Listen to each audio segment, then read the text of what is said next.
Selamat pagi saudara, selamat berjumpa kembali dalam pelajaran Alkitab mingguan bersama Suara di Bukit. Saya berharap keadaan saudara dan keluarga baik, penuh dengan damai sejahtera Allah kita, Yesus Kristus. Saudara seiman, sebagai orang-orang percaya, pengikut Yesus Kristus, Roh Kudus adalah Roh Allah yang merubah dan memimpin hidup kita. Dalam segala apapun yang kita kerjakan, hendaklah kita terus berdoa dan selalu patuh pada pimpinan Roh Allah. Dia memberi hasrat dan menggerakkan hati orang-orang percaya untuk dapat menerima panggilan Allah dan menjalani rencana Allah bagi mereka. Kali ini kita akan belajar dari bacaan Alkitab Efesus pasal 5 ayat 18 sampai 21 tentang bagaimana hidup yang dipenuhi dengan Roh Allah atau Roh Kudus. Kalau saudaraku memegang Alkitab, mari kita baca bersama, yaitu Efesus pasal 5 ayat 18 sampai 21. Beginilah firman Tuhan. Dan janganlah kamu mabuk oleh anggur, karena anggur menimbulkan hawa nafsu, tetapi hendaklah kamu penuh dengan Roh, dan berkata-katalah seorang kepada yang lain dalam mazmur, kidung, puji-pujian, dan nyanyian rohani. Bernyanyi dan bersoraklah bagi Tuhan dengan segenap hati. Ucaplah syukur senantiasa atas segala sesuatu dalam nama Tuhan kita, Yesus Kristus, kepada Allah Bapa kita, dan rendahkanlah dirimu seseorang kepada yang lain di dalam takut akan Kristus. Saudara seiman, Roh Kudus bertahta dalam hidup orang-orang percaya sebagai anak-anak Allah. Dia membimbing mereka untuk menjadi saksi-saksi Yesus Kristus di dunia ini dalam kehidupan mereka. Pada saat seseorang menerima anugerah keselamatan, bertobat akan dosa-dosanya, menjadikan Yesus sebagai juru selamatnya dan Allahnya, maka orang tersebut telah lahir kembali. Roh Kudus bertahta dalam hidupnya untuk merubah kehidupannya. Ini disebut sebagai kejadian lahir baru. Bukti akan hal ini terlihat pada hal-hal yang mencerminkan karakter buah-buah roh, sementara Roh Kudus pun diberikan pada setiap individu untuk memenuhi panggilan dan melakukan pekerjaan Allah untuk meneguhkan jemaat Allah. Ini merupakan suatu realita hidup Allah di dalam jiwa seseorang yang telah ditebus dan diselamatkan oleh Yesus Kristus.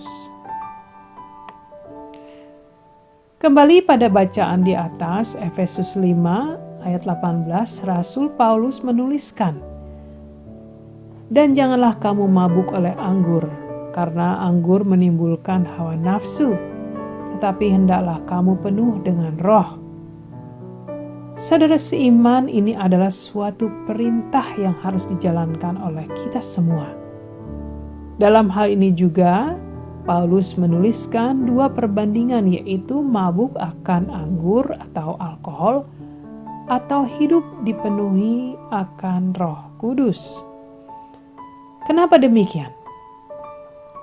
Dalam konteks bacaan ini, Rasul Paulus menjelaskan akan perbuatan yang dilakukan oleh para penyembah berhala pada saat mereka berkumpul bersama untuk mabuk dan melampiaskan hawa nafsu seksual antara satu dengan yang lain.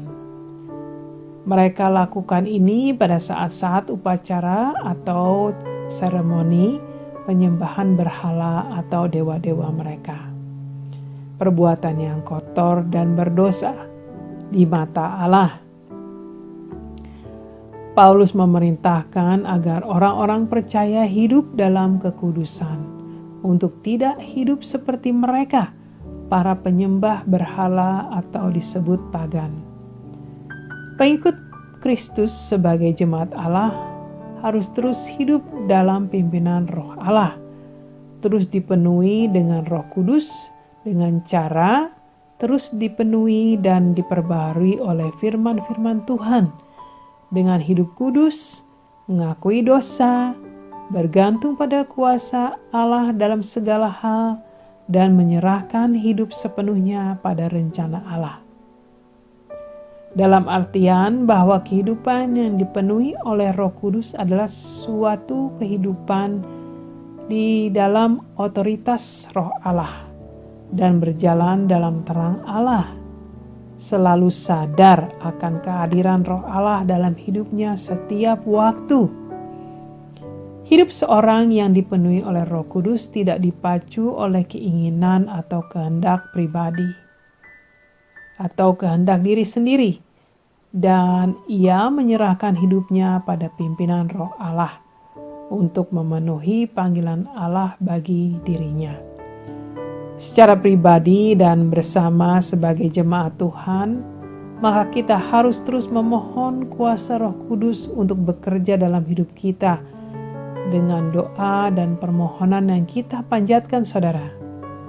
Kalau saudara benar-benar percaya akan Yesus Kristus, maka Roh Kudus ada dalam hidup saudara. Saudara seiman, dengan kata lain, hidup yang dipenuhi oleh Roh Kudus adalah hidup yang terus bergantung pada pimpinan dan kuasa Roh Kudus setiap saat dalam hidup kita, bukan hanya pada saat kebaktian gereja atau pertemuan doa bersama. Roh Kudus tidak akan datang dan pergi, namun bertahta terus dalam kehidupan mereka yang percaya selamanya. Dia tidak hanya datang untuk beberapa saat dan lalu pergi. Dia akan terus bekerja dengan kuasanya yang merubah hidup kita, karena kita adalah milik Kristus, saudara. Kita adalah anak-anak Allah.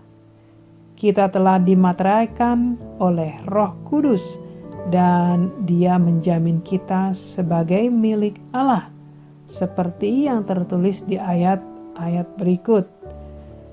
Efesus pasal 1 ayat 13-14 yang tertulis, "Di dalam Dia kamu juga, karena kamu telah mendengar firman kebenaran, yaitu Injil keselamatanmu, di dalam Dia kamu juga." Ketika kamu percaya, dimateraikan dengan Roh Kudus yang dijanjikannya itu. Dan Roh Kudus itu adalah jaminan bagian kita sampai kita memperoleh seluruhnya, yaitu penebusan yang menjadikan kita milik Allah untuk memuji kemuliaan-Nya. Saudara seiman, Roh Kudus adalah anugerah kasih karunia Allah bagi kita untuk menyatakan hubungan Allah dengan kita, menunjukkan kedaulatannya serta janji-janji Allah bagi orang-orang percaya. Roh Kudus meneguhkan iman kita sebagai anak-anak Tuhan yang dikasihi Allah. Tugas yang harus kita lakukan adalah terus mengisi pikiran dan hati kita dengan firman Allah. Tunduk dan patuh pada Roh Kudus akan terus bekerja dan berkuasa merubah hidup kita untuk menjadi seperti Kristus. Saudaraku, biarlah pada kesempatan kali ini saya ingin menguatkan saudara bahwa Allah selalu bersama saudara.